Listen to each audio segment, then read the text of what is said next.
encore et encore. Je veux plus de ta présence, je veux encore. Ma Bible quotidien, le verset du jour. Luc chapitre 5, le verset 16, je cite. Et lui, Jésus, se retirait dans le désert et priait. Fin de citation, glorifiez le Seigneur. Le verset du jour proclame que la prière personnelle et la solitude sont essentielles pour notre vie spirituelle. Bien-aimés, le texte indique que Jésus, malgré sa vie active et les demandes incessantes de son ministère, prenait régulièrement du temps pour se retirer dans les endroits isolés, souvent dans le désert pour prier.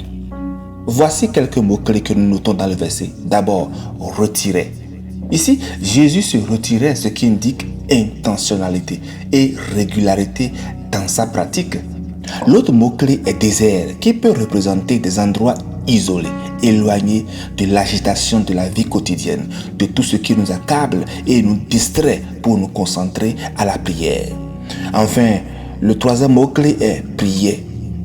Prier, c'est l'action centrale même du verset qui souligne la communion, la communication avec Dieu.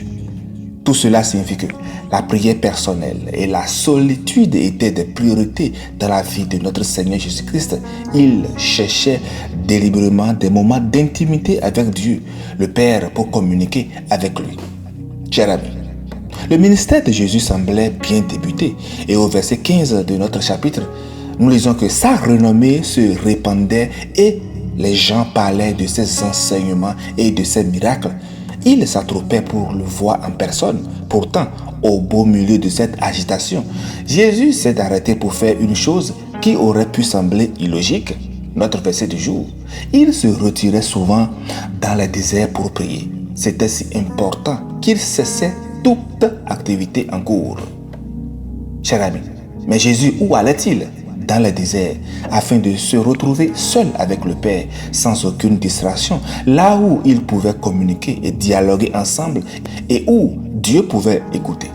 Mais notez bien, chers amis, cela n'est pas arrivé seulement une fois. Cette habitude se répéta tout au long de sa vie. Il cherchait à être seul avec le Père après un moment intense dans le ministère. Nous le lisons dans Jean 6, le verset 15. À cet égard, bien-aimés, Jésus nous montrait ainsi une attitude que nous avons tous besoin d'adopter dans notre vie. Notre programme peut être très chargé.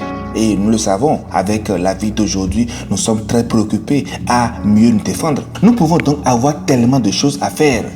Il peut être facile de trouver des excuses et de ne pas passer des moments de qualité avec le Père. Mais dans tout ça, c'est nous qui sommes perdants lorsque nous ne savons pas suspendre nos activités pour chercher Dieu. Seul et à l'écart. Si notre Seigneur Jésus-Christ, c'est lui qui est le Fils de Dieu, ce fait était si important pour lui, il est encore plus important, voire crucial pour nous tous dans notre vie. Aujourd'hui, bien-aimés, le Père est prêt à entrer en communion avec vous afin de vous renouveler, de vous enseigner, de nous désaltérer, de nous guider et de nous fortifier. D'ailleurs, à l'écoute de ce commentaire, sachez qu'il est disponible maintenant. Ne laissez rien vous distraire.